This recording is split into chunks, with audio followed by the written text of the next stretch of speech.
mow. Oh yeah, dude. My God. I mowed just right before this. I got done mowing. So I Yeah, got a me too. cough drop in. I will put my nose strip on here when we're done. I keep a thing of eye drops and a thing of Afrin in my car. That's good stuff. I heard Afrin, if you start it, Yeah, it's then like you get yeah. addicted. Yeah, I mean if you only do it like once a day.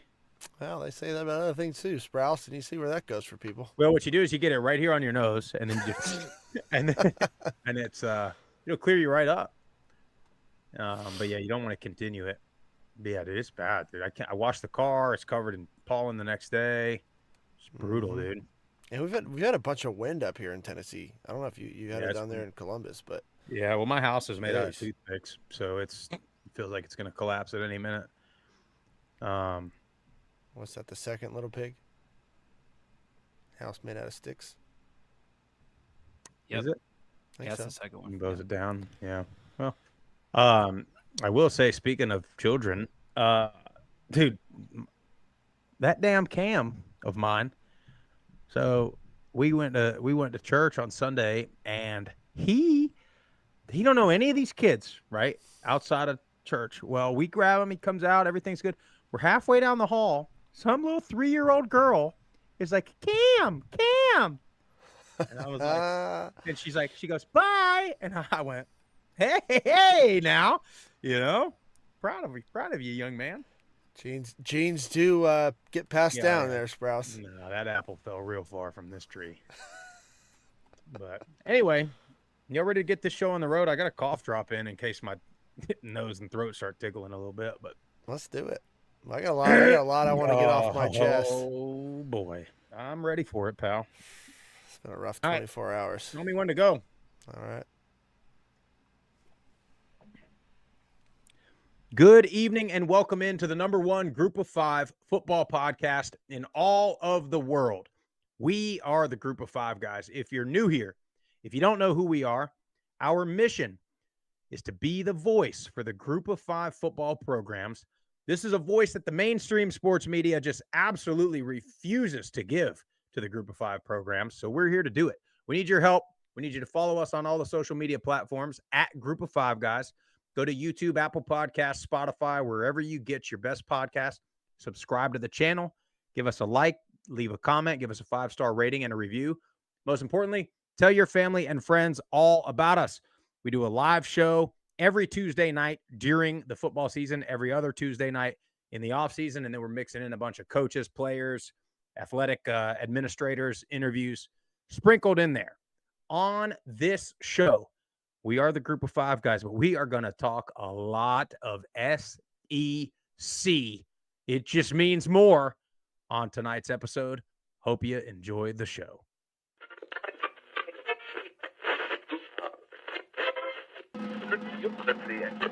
Have you had it from somebody born and raised in Lafayette, Louisiana, at a tailgate? Doubt it.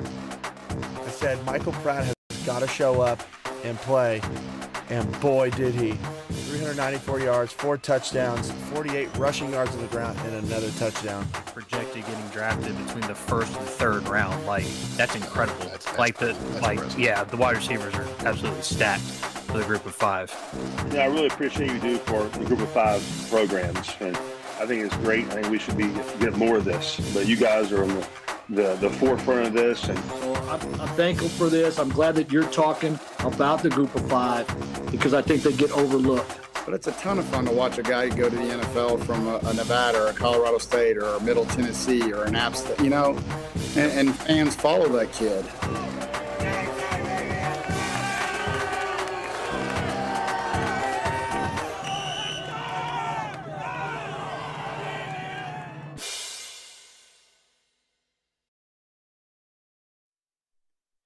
Hey, before we get going any further, NCAA tournament is in full swing, both men's and women's. NBA season coming down to the wire, play-in tournaments, getting ready to get situated. Make sure you go over to Prize Picks, download the app, use our code GOFG. Plenty of really good player props on there. Again, use our code GOFG. They'll give you a match up to $100 on your first time deposit. Also, if you're going to any of these tournament games, any NBA, MLB season coming up, if you're going to any games, make sure you check on SeatGeek first. Use our code, all one word, group of 5 guys on SeatGeek, and you get $20 off on your purchase. Again, that's Prize Picks, GOFG, SeatGeek, group of 5 guys. First things first, Jeff, I wanted to ask you, you got to see the Blue Raiders in action a little bit this weekend. Are we back? I like what I saw. I got to go to the NIL kickoff practice over at MTSU, Raiders Rising kickoff practice. And I got to say, we're longer than we've been in years past, and we're bigger up front on both sides of the ball in years past. Now, they were in shells. Got to see some, 11 on 11. So I feel like the defense always has the advantage when you're in shells. But, man, I really like what I saw. I like the tempo that both sides of the ball were playing with. Thought the practice was very well organized. No dead time at all. Be honest, I was introducing myself to a lot of new Blue Raider fans and some old players as well on the sideline. So I didn't get to watch quite as much as I really wanted to. But I got to say, I know we have Nick Vadiato coming back. I think he's still probably going to be the starter, but we got some guys in the quarterback room, guys, that can really spin it. And another Paisan, and Gagliano is his last name, number 16. Kid's got a cannon on him. He's only a freshman. So I was very impressed in the quarterback room and then just all the way around in practice. Well, the whole thing, for Vadiato, we've seen how good he can be when he has more than a second and a half to throw it. That's the big question mark. It's the same thing as it was last year because they were good. That was a decent roster for the last 2 seasons. Yeah. And it was just the O-line room was just struggled. You had a couple injuries and then it struggled. So that's going to be the same thing again this year. If the O-line can stay relatively healthy and can pick up some very, very simple blitzes and things of that nature, you might have a decent roster. But, yeah, that's good. I'll tell you, I was in Troy. I got over to Troy over the weekend, a little spontaneous trip. The wife and kids came with me. My kid gave a solid verbal commitment to the Trojans and Coach Parker. But no, man, I got to see the facilities again, which I know we've seen before, but I've seen a couple of parts that we didn't get a chance to see. Actually saw their basketball arena, which is a pretty nice little deal. I was hoping there was a ball or two left out. I was going to get some shots up, but could not. But hung out over at the Carson house. Got some, as always, just some elite food cooking. They always find a way to have some new dessert for me, dude. But got to hang out with Chuck and then hung out with Troy's new running back coach, Raekwon Boyette. I'll tell you what, there's a quiet, it's a little different at Troy right now. I think the expectations have fallen a little bit. Everybody thinks some are all leaving and some of those guys, the Solomons and the Kamani Vidals being out of there. But there's a bit of a quiet, calm confidence in Troy, Alabama right now. So, I think they play Texas State kind of mid-season at Troy. I would tell you that right now, March 26th, 2024, I would tell you that that's probably your battle for the West. But you never know, dude. Wait till spring ball's over and that portal opens up again. Exactly. There's no telling what we're gonna see. But anyway, always good to get over to Troy. It's definitely one of the schools that has shown a ton of love for us, and been good to us along the way. So shout out to those guys at Troy. Let's just talk about it, guys. We got to talk about the women's NCAA basketball tournament.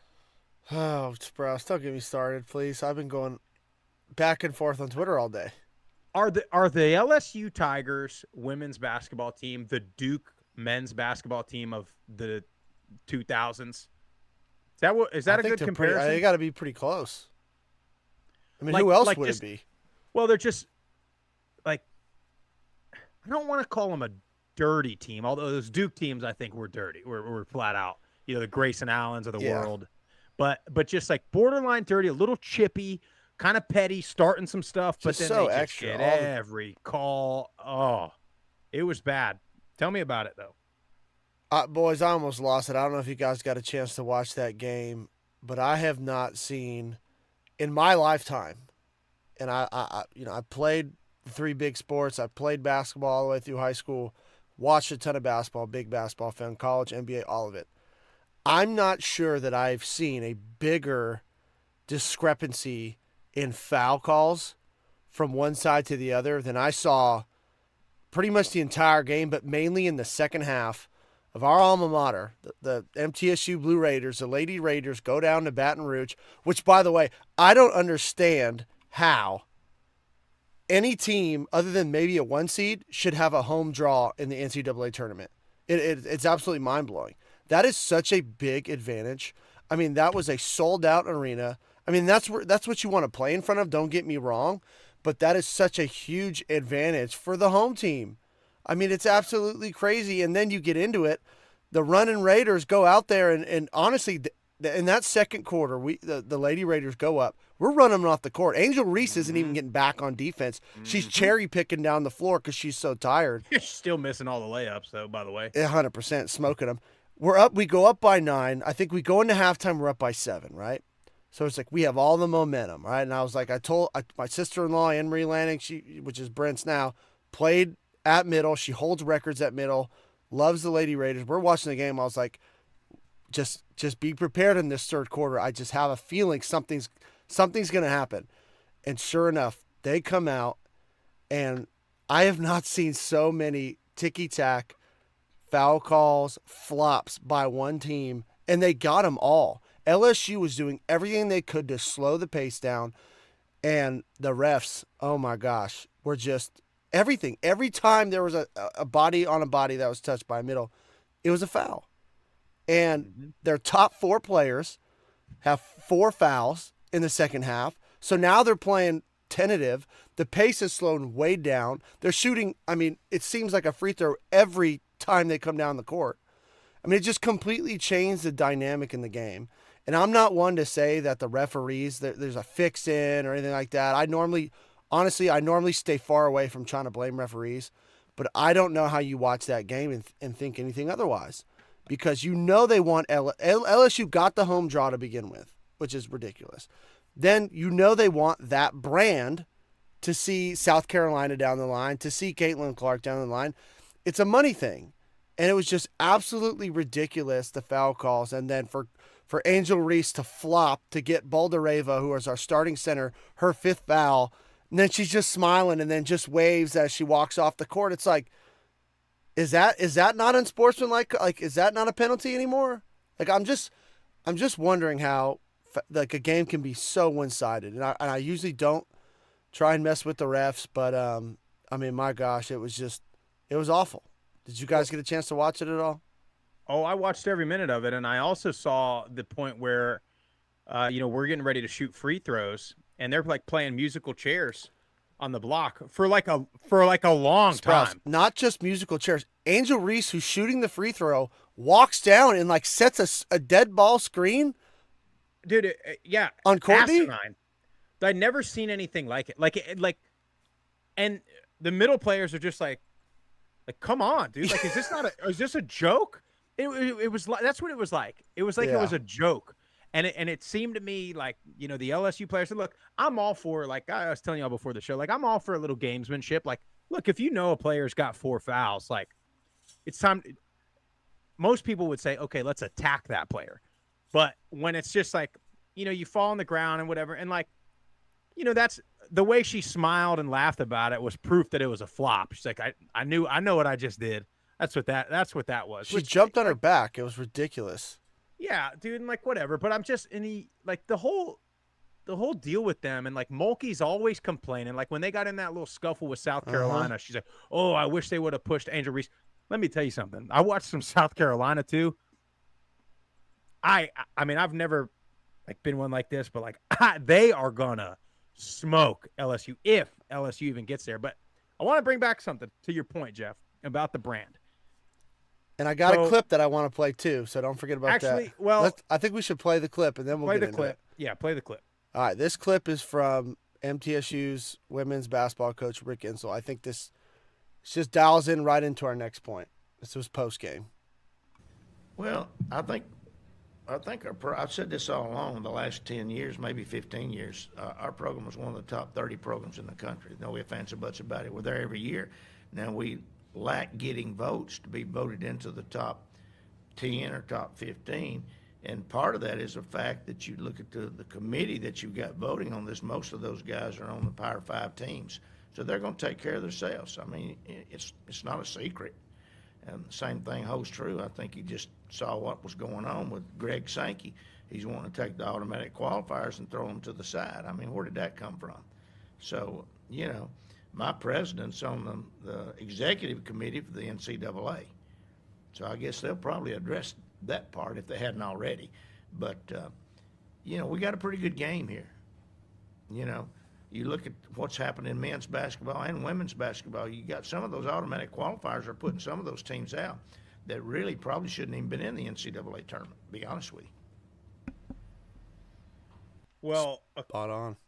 Yeah, 100% spot on. And he's talking women's basketball, but we know that goes for every sport in the country. Mm-hmm. That same exact thing. And Sankey's trying to do the same thing with college football, which we've been talking about. But I do want to say a couple things that he brought up about, Sankey and some of these people wanting to get rid of the automatic qualifiers and middle in particular on the women's side, not getting the votes, getting probably underseeded, right? So you're probably overseeding some of these teams, and LSU's been very good they won the title last year, so I'm not saying that they're overseeded by any means, but middle's having to go to Baton Rouge in the second round when probably they're better than that, right? That's probably a Sweet 16 matchup that we saw right there. Or they're, middle's playing in an 8-9 game or something like that instead of playing the 3 seed on their home floor.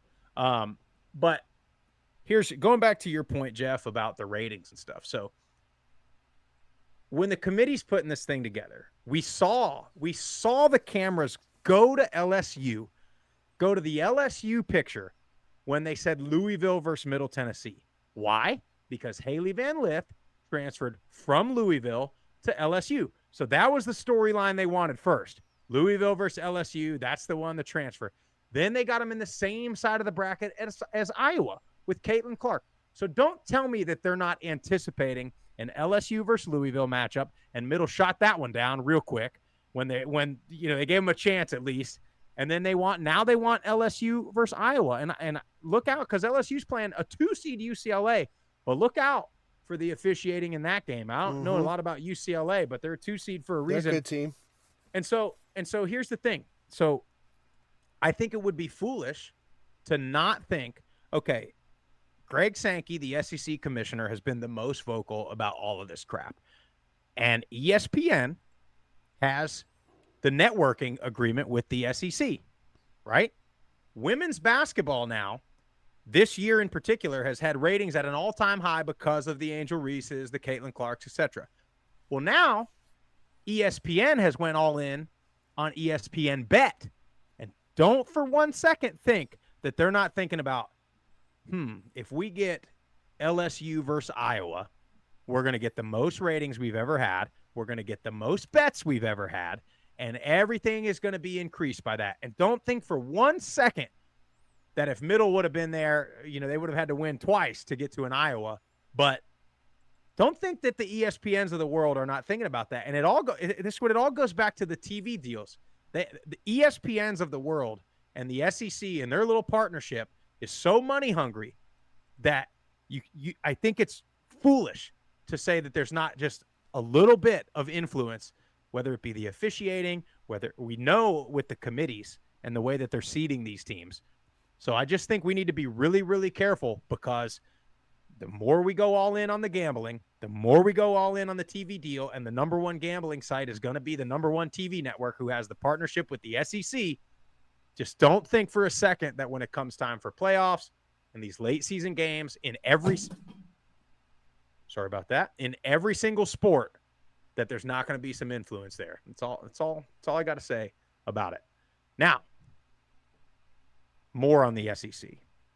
This relates a little bit Group of Five. Have y'all seen this Caden Proctor kid? Another Alabama guy. Speaking of Iowa, speaking of SEC, the guy, okay, so let me give a backstory on this kid. So out of high school, I believe he committed to Iowa and then flipped and signed to Bama on signing day. Whatever. A lot of kids do that. Then he goes and plays at Bama, becomes a starter at Bama. Saban retires. He transfers, goes to Iowa, and supposedly gets a $100,000 NIL deal. Enrolls at Iowa, and then, a month in, back in the portal, back to Bama. So, call me crazy, but I remember in January when we were talking about the portal windows, everybody was, well, they got to start classes in January. Bro, we're at the end of March now, and we're going back and forth, school to school. I mean, there's got to be some, like we've got to see the problems here. Yeah, I mean, the NCAA, and I don't remember the specifics of the case, but they just lost another case. So it's further saying basically that the NCAA, you have no power. You have no power to control where these kids go, where they transfer. Like, all these rules you've basically put in as the governing body are really not even enforceable. So we're to continue to get all of this until, I mean, I don't even know at this point if the NCAA can do anything because they keep losing in court. So I'm not really sure what's going to happen. Well, they'll find the one kid that actually has like a legitimate hardship reason to transfer, and they'll shut that one down. Yeah, for some weird ass reason, they'll do that. But it's getting bad. I mean, you got Nick Saban in Congress. Did y'all see that? Sure did. Now I think it's been clear. At least I've been clear on here. I got nothing but love for Saban and the Alabama program as a whole, from what he, I don't want to say built, but took to another level. But then you got these people on Twitter and Instagram, they're dismissing what Nick Saban has to say because he's rich, because he makes too much money. Like, the thought process that, like, a coach that is the best to ever do it makes a lot of money, so therefore what he says is irrelevant. Like, these people are just Idiots. Irrational. Yeah, just dumb. I mean, and like, okay, yeah, you need the players at Alabama to be good. But the one constant over the last 2 decades at Alabama has been Nick Saban. And let's not pretend like he couldn't go get plenty of players that could do just fine there. But it's him and its staff and the program and the development is what makes them good. To me, it's like when people – I'm going to get us in trouble here, guys. It's like when people say that the Starbucks CEO – makes too much money because it's the baristas that actually do the work. But guys, there's a zillion people that can be a barista. Mm-hmm. But there's only one person that was willing to take all the risk and had the processes and everything put in place to develop Starbucks. That's why he makes millions of dollars and the barista makes $20 an hour or whatever they make. Probably more than that now anyway. I don't know. But it's like, you make what your value is. And to me, like, yeah, the players should be able to make money. But when you have these kids that are taking $100,000 from Iowa before they even step on campus, and then they transfer and they don't even have to pay it back. Like, dude, that's insane. Yeah. And I don't know if it was the collective over at Iowa that set that deal up, or if he just got that from, because he's from there, somebody he knew, or the company or whatever. But like, that's a dumb contract on whoever set that deal up. Like, if you're giving a kid $100,000 up front with no stipulations of he has to finish the semester. I mean, a lot of these collectives are doing semester to semester contracts. It's like, if you're just giving them $100,000 up front, that's a bad deal on you, whoever made the deal. Well, and I think you're going to see a bit of a market correction, because no matter how rich you are, if you keep getting burned for $100,000 here, $100,000 there, you're gonna stop, or you're at least going to be like, which I thought this was the whole idea of NIL in the first place was, hey, look, hey, I'm Auto Nation dealership, whatever. I'm going to give you $100,000, but you have these obligations that you have to hit. You got to come to the dealership for 3 hours on a Sunday after your game, whatever. You'll get the money when you do these obligations. But, and I think eventually these people with all the money are going to quit doing it. Yeah. Well, I mean, they just saw an opportunity. Back to that example, Iowa saw an opportunity for an offensive lineman that was a starter for Nick Saban to come play for their football program. And I mean, there were probably multiple schools out there that were offering here's the $100K up front, X amount of money up front before you even step on campus, before you even play a single down at this school. So like you said, Sprouse, I do think this will probably create some kind of market correction where these collectives and stuff are going to look at this as an example and force them to play a certain amount of time or do X, Y, or Z in the community at the different businesses around, around the city. But it's just a free for all now. I mean, it's been that way, but it's unbelievable, really. I mean, because you don't know how many of these big time players out there are seeing these, opportunities at these other schools to just get this crazy amount of money up front before they even do anything for the team. I'd like to think there's going to be a market correction, but honestly, guys, like I keep thinking that with NFL contracts, and it's not correcting. So, I mean, we'll see what how it goes on the college level, but I mean, and half the time you don't even know if these people are telling the truth. Like we know of players that are getting contacted by Power 5 programs, and they've been like, "Hey, I got $80,000 for you, $100K. Come on down." They get there, it's like, "All right, well, here's 5. Yeah, we're gonna give you the other 95 once you show that you can start and prove." And it's like, at that point, that's how it should be. You've already.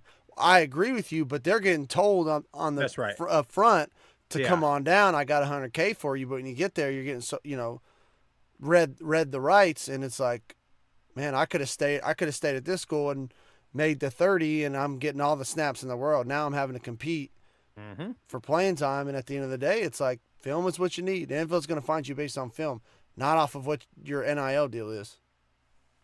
Well, I saw I can't remember who put it on it. I saw it on Instagram. Kind of a warning to these players that are getting these big NIL deals. I mean, if you look at the percentage of players that go pro and then become bankrupt when they're done, kind of a warning that you're almost just starting that lifestyle 5 years early.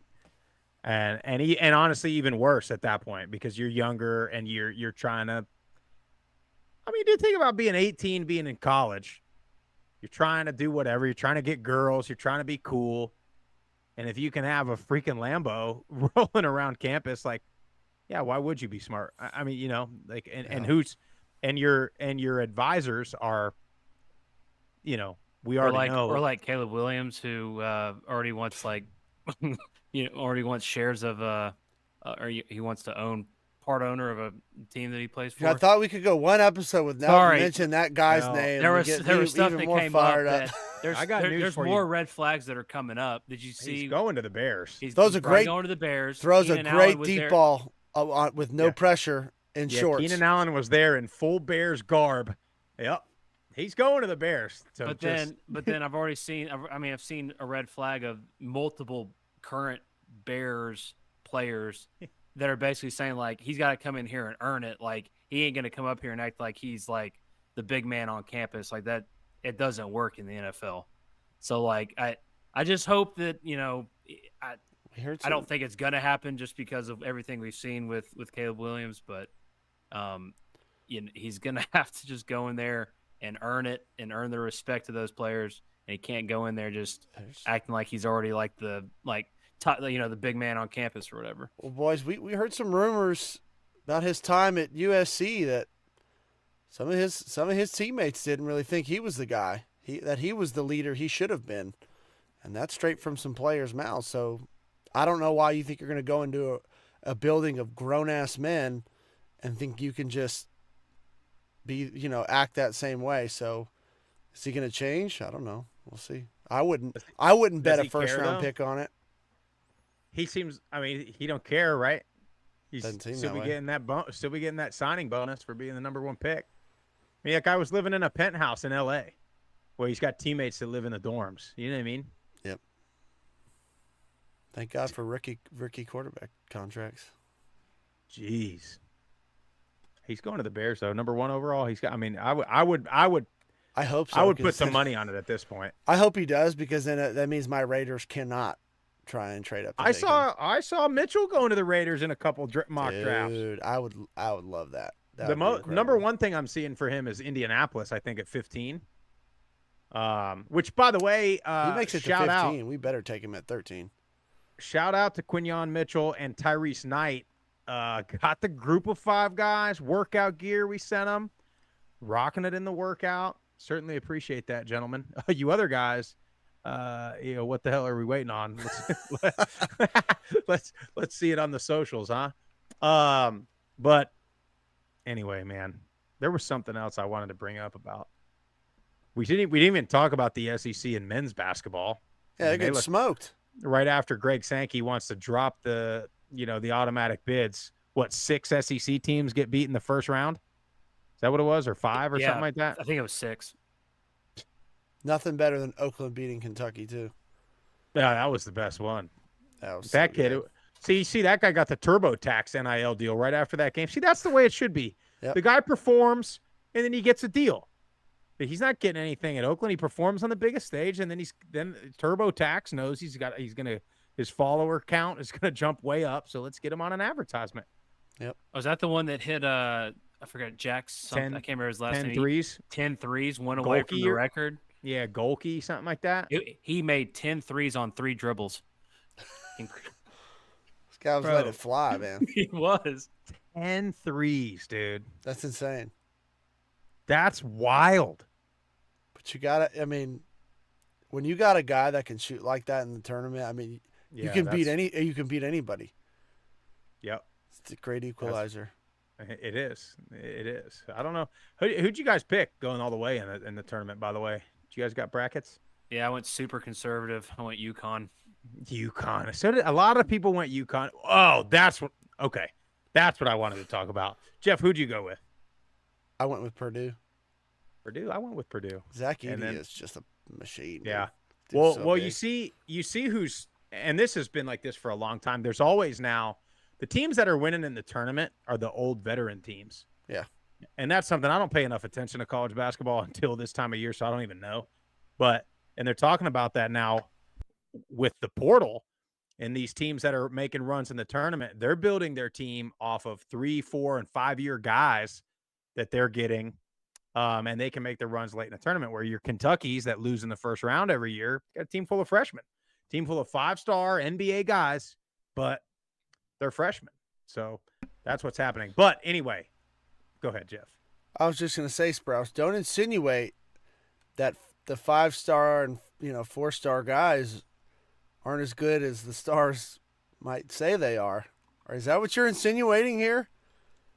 Say that one more time. That these 5-star, 4-star that are rated 5-star, 4-star guys that go to Kentucky, I mean, they should go straight to the Final Four, right? 30-0. Yeah. I mean, it should be. They should be according undefeated to Greg every Sankey. I mean, Oakland shouldn't have even been in the tournament.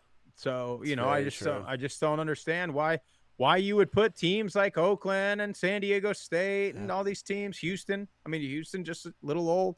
Well, I would love to know that kid on Oakland's what his stars were. I promise he had none. That guy's probably none. Was did it you really? See all the? Yeah. That's great. Did you see all the tweets and posts about that guy? They were like, in 6 months, that guy's going to be a district manager for Enterprise Rent a Car. Yeah, dude, he is. Then let's tie this back real quick. The point of all of this basketball talk is play the games. Play the games, let it get settled on the field or settled on the court. I'm so tired of this excuse that they don't belong or we shouldn't even waste our time. That's such a cop-out. If a team is good, let them get into the playoff, let them get in the tournament, and just see what happens. I promise you're not going to be disappointed, but these Power 5 commissioners and coaches, they're just trying to protect their own, exactly what Insel said. Yeah, instead of putting in a Virginia who scored 30 or 40 points, let's put in an Indiana State or somebody else and give one of these other schools a chance. Virginia embarrassed themselves, but they're a big name team They've won the championship. won it a in couple recent years years. ago. Yeah. Yep. Yep. I know JMU got smoked by Duke, but do they? I mean, they But had they a good won. little run. They Yeah, won. Yeah. Who'd they beat? can't remember. It's a big, Wisconsin? Somebody? Yes. Is it Wisconsin? Yeah. it's a big I win mean, for the Dukies. and you see it every year in basketball. And I know on social we posted something about that with football, and everyone was like, "Basketball's way different than football." Blah blah. Of course it is. And like we said, one guy gets hot shooting. But first of all, you're going to tell me that if there was 64 teams, you wouldn't see one or two upsets. Like, so if you took it to 16 and you had 2 or 3 group of 5 schools, or in my opinion, 5 group of 5 schools, I promise there would be at least one every single year. Promise there would be, especially if they seeded it correctly and didn't give all the SEC schools a home freaking field advantage in the very first round. I and think an you'd have SEC 2 officiating crew. every year. Yeah, of course you would. Of course you would. If they seeded it properly and you had a Tulane or a Boise or a Troy or whatever, and especially if you had them playing either neutral or at one of those places, but they'll never do that. They'll never do it. And then everybody's going to say, see, look, I told you what happened. Even if somebody was like, that's why every group. Okay. I hope this person listens to the podcast. I think they do. Somebody said something about he was a Michigan fan and said, that's why the only group of 5 team that ever made the playoff got whooped or whatever, right? When Cincinnati lost 27-6 or whatever it was to Bama. Michigan fan. It was 3 hours later that Michigan got beat by 30 points by Georgia.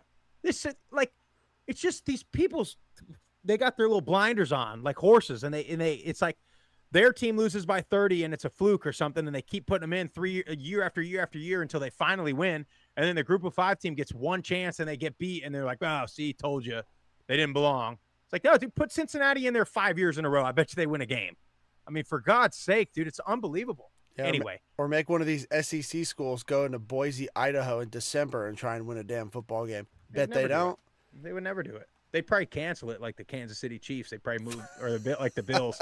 They move it to an indoor or something like that. Anyway, Tip brought up UConn. This happened, yesterday or today, something like that. Mike Greenberg, Greeny, gets on ESPN and says that UConn would make the playoffs in the Eastern Conference in the NBA. Bro, like I No don't. chance. I hope for his sake that it was like a clickbait thing. Like, watch this, watch how many people, because I went on there and commented. I mean, Fell for the right? bait. Yeah, of course I did. But it's like, but again, he's the talking head at ESPN, right? Who has the part. So like, this is what's happening. And this is the media, because it's every show. If he said it, then that means they're going to get on First Take and they're going to debate it. And then that means they're going to get on PTI and they're going to debate it, and they're going to talk about it for 3 days. And a lot of people are going to believe it. A lot of people, casual fans, are going to be like, oh, yeah, UConn, they absolutely could beat the Miami Heat, who's like the 9 seed in the East right now. Like, This isn't the first time ESPN's done this. They've done this with Alabama football teams and whoever the worst NFL team was at the time. They've done this numerous times. And I mean, it's like, these are the people that are creating the narrative about what teams are good and what teams are not. And that's the problem. Anyway, we got more playoff expansion. Good news. Bad news is, doesn't help us at all. We're going to get shafted We're going to get as shafted hard. again. Playoff moving to 14 teams in 20. What did you say, 2026, 2025? I believe it's 2026 from the latest article I've read, but I think it's still fluctuating, but I think 2026. Well, they're going to keep changing it until Greg Sankey gets what he wants. I mean, that's what it's coming down to. I mean, the SEC and the Big Ten tried to get 3 automatic qualifiers, right? Isn't that what it was? Yeah. Or 3 automatic bye weeks or something, or both. No, right, both. Maybe both. Yeah, but I know they were trying to get 3 Big Ten, 3 SEC auto picks, like auto bids into the playoff. And thank God that got shot down. Thank God some commissioners had a backbone to stand up for themselves on that. But I mean, dude, like, I'm to the point now where I'm not sitting here looking for a Power 5 group of 5. But if Greg Sankey wants to take his little league and make a semi-pro league and just completely abandon the NCAA, dude, just go for it at this point. And let us be college football. Let us be the group of 8 and be real NCAA college football, because I mean, they are just like, and let it be that. Let it be, you know what? You come to the group of 5, you play 3-4 years, you graduate, and you go play for Bama for a year as a semi-pro, whatever, prep league, and then you can go to the NFL, dude. Go for it. But like this, I mean, there's just the entitlement, dude, is wild to me. And again, it's like the same 2 teams have won the SEC and are going to continue to win the SEC for as long, I mean, for the near future.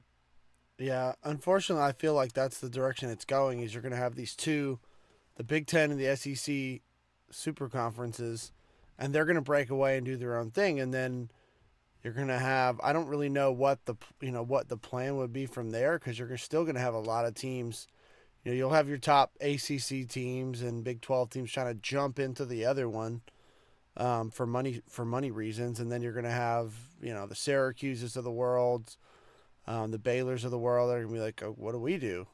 And it's like we recreate the NCAA as a whole and re-section off conferences. I have no idea, but it's like, if that's what your guys are going to do, then, like you said, Sprouse, go for it, because it's not going to make a difference. You're still going to have Ohio State, Michigan, probably Georgia. We'll see if Alabama can continue the run a similar run they've been on, but it's like Florida hasn't been relevant forever. I mean, Maybe Florida State's Clemson, maybe LSU, maybe. maybe, yeah. So, Well, I mean, that's what it's been. It's been the usual suspects, and then it's like kind of an annual rotation of like another 3 or 4 that kind of rotate. Your LSU's, your Clemson's, your Florida State's, or Oregon. They kind of rotate, but your standard is Ohio State, Michigan, Alabama, Georgia is what it's been. And then, you know, we'll see. But yeah, you're exactly right. Like, what's Texas Tech about to do?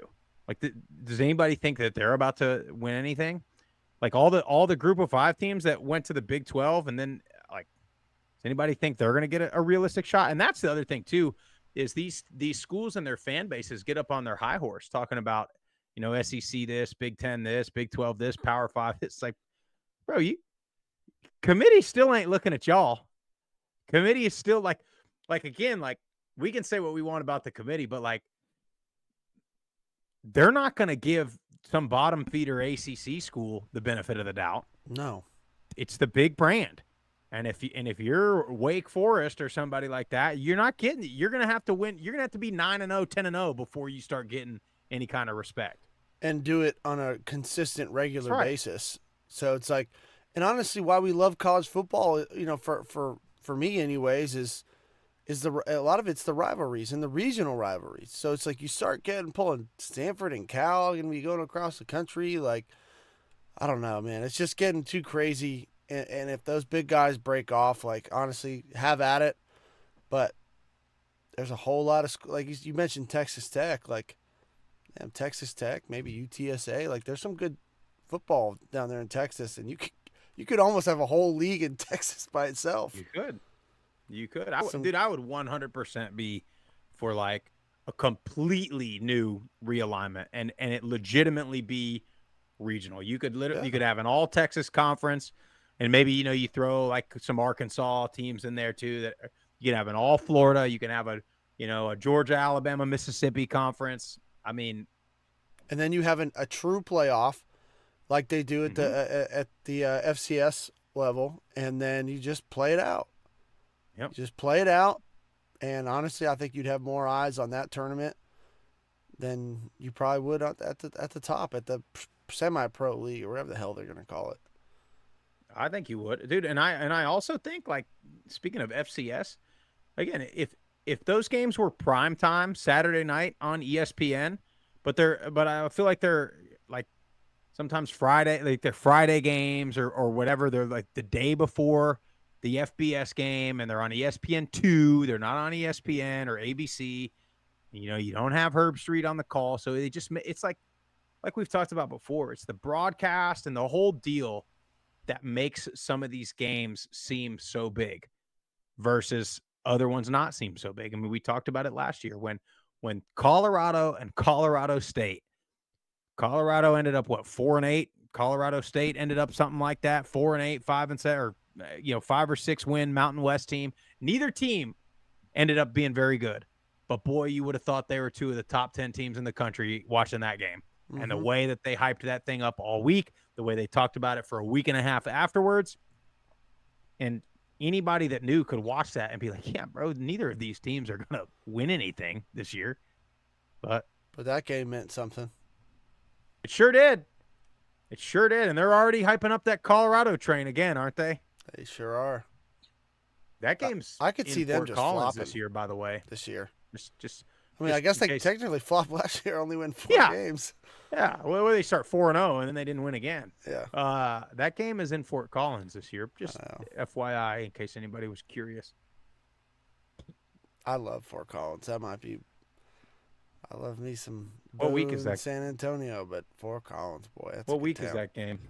Hold on. Hold on, everybody. That game, September 14th. What is that, week 3? Yep. Make our way out west. We got to get out there. See Fort Air Raid live and in color. Our boy Matt Mummy. Well, anyway, guys, we got anything else to talk about? Nope. It's fall break. Getting ready to head to the beach, boys. Yeah, man. Where you going to Destin? Going to Destin. I looked the Wanna closest group of 5 school at east-west, and there ain't one close to it. South Alabama, probably. Yeah, it was south, and then our boy John Summerall down at Tulane. I was like, swing on through there. You probably drive through Troy, Alabama. You probably will drive through Troy. Will I?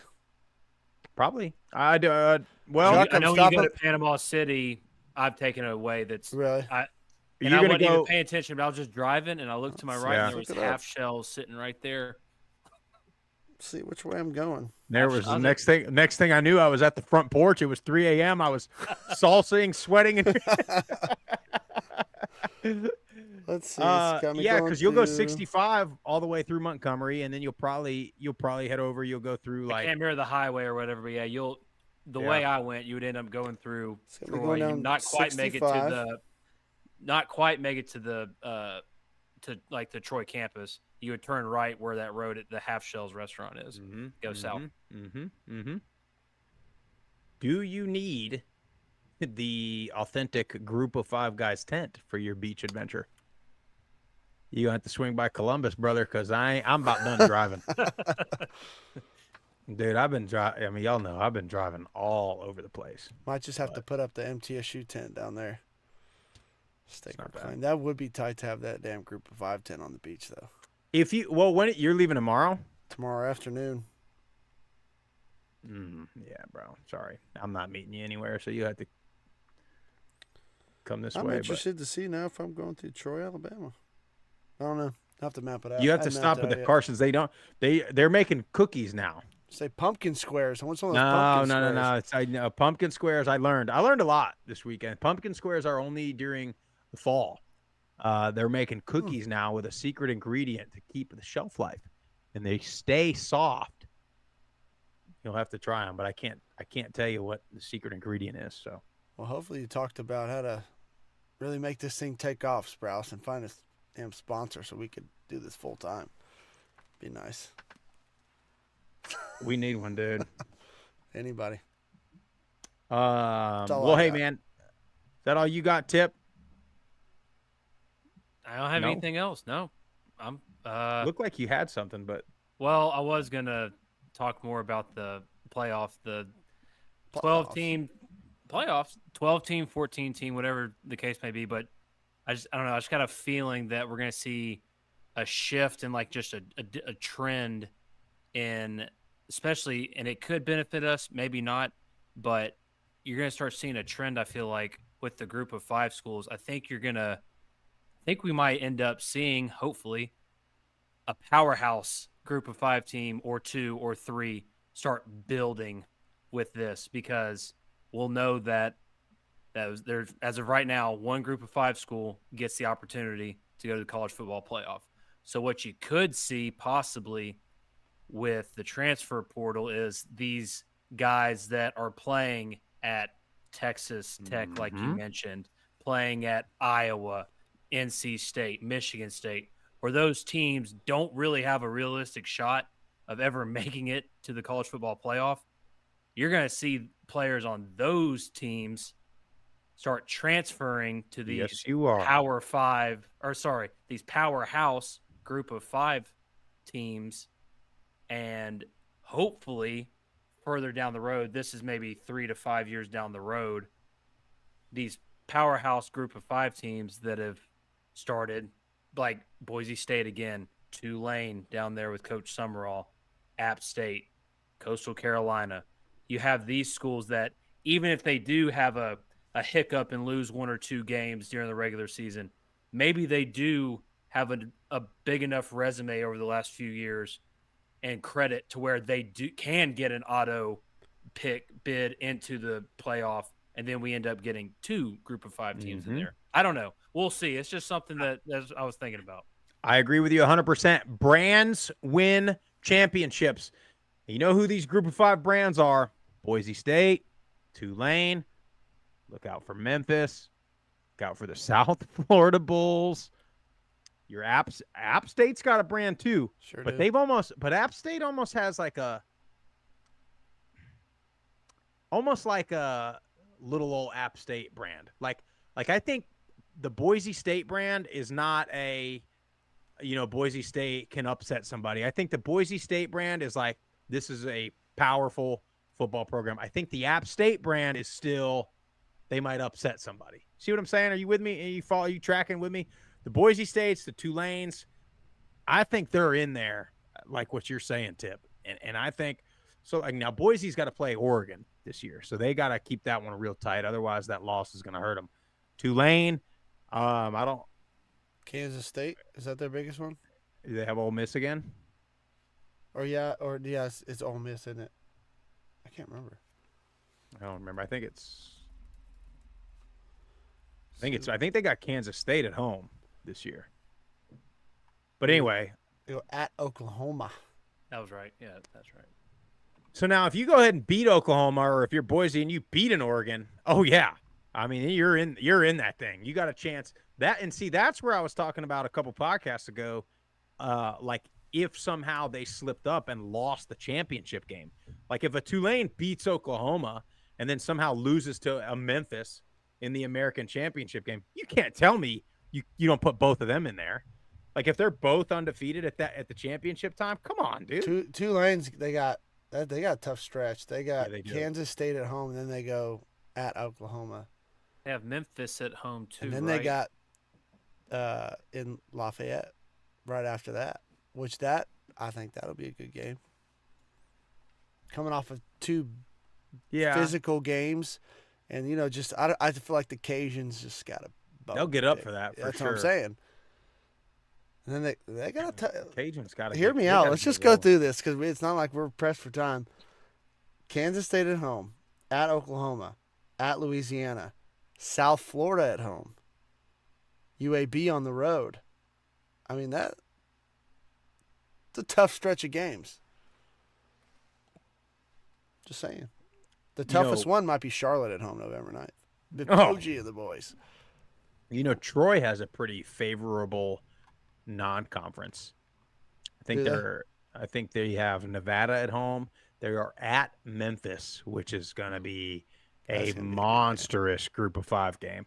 And then they get,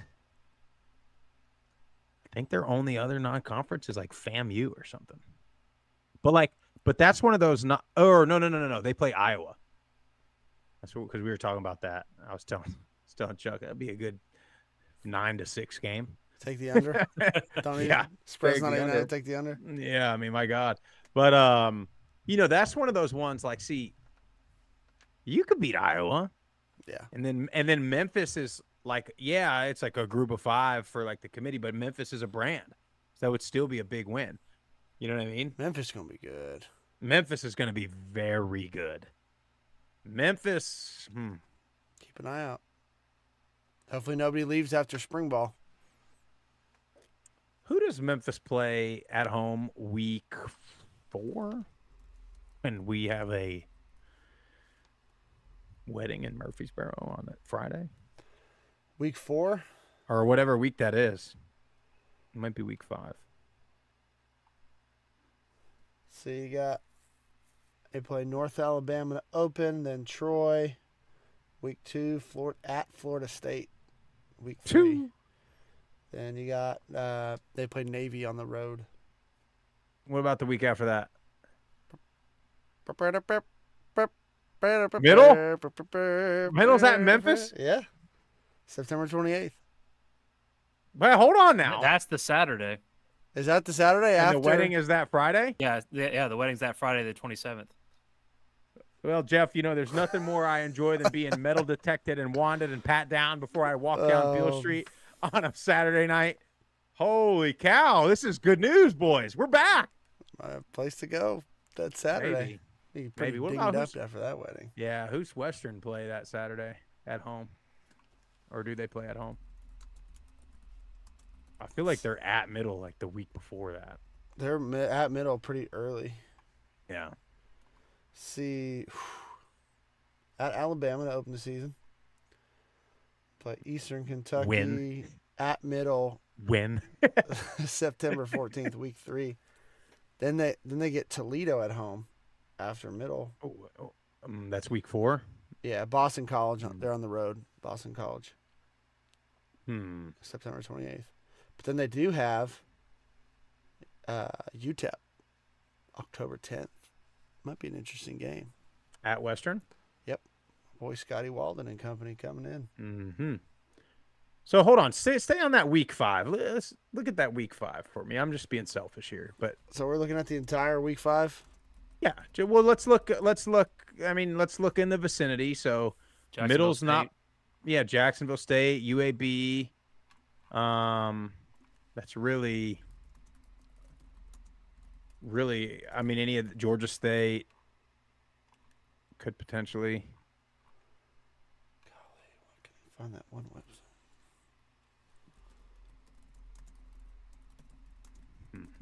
I also know, yes, that Liberty is at App State that weekend, which is like, it hurts. I mean. All right, let's see what we got here.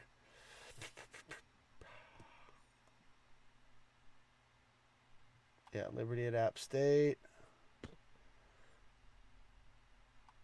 Middle Tennessee at Memphis. Who am I looking for? UAB? Yeah, UAB, Jacksonville State, Georgia State. We don't need to be on the air to do this, by the way. If you, I forgot we were still on. We'll do it live. Navy at UAB. Hadn't seen Navy live before. Have not. Last time I saw Navy was when our linebacker was eye gouging their running back. I'll tell you a game we need to go to. UTSA at East Carolina. Dude, we got to get to ECU, man. I know. They play, I think, either Liberty or App. I'll tell you a game we could hit if we wanted to. What's that? Georgia Southern at Georgia State. Week 5? Mm-hmm. Ooh. Not a bad one. Ooh. I don't know. We'll look at it. We got options. Got options, boys. It's not far. We're not far off. No, we're not far, and it's going to come really quick, by the way, because we got busy summer. Yeah. All right. Well, hey, listen. If you enjoyed the show, make sure you go to YouTube, Apple Podcasts, Spotify, subscribe to the channel, tell your family and friends all about us, leave a comment, leave a 5-star rating, leave a review. Follow us on all the social media platforms at Group of Five Guys. That's Twitter or X, Instagram, Facebook, at Group of Five Guys. Go to Prize Picks. Use our code GOFG, $100 deposit match. Buy any event tickets on SeatGeek. Use our code, all one word, Group of Five Guys. We'll catch you next week. We got some potential good interviews coming. But we'll catch you.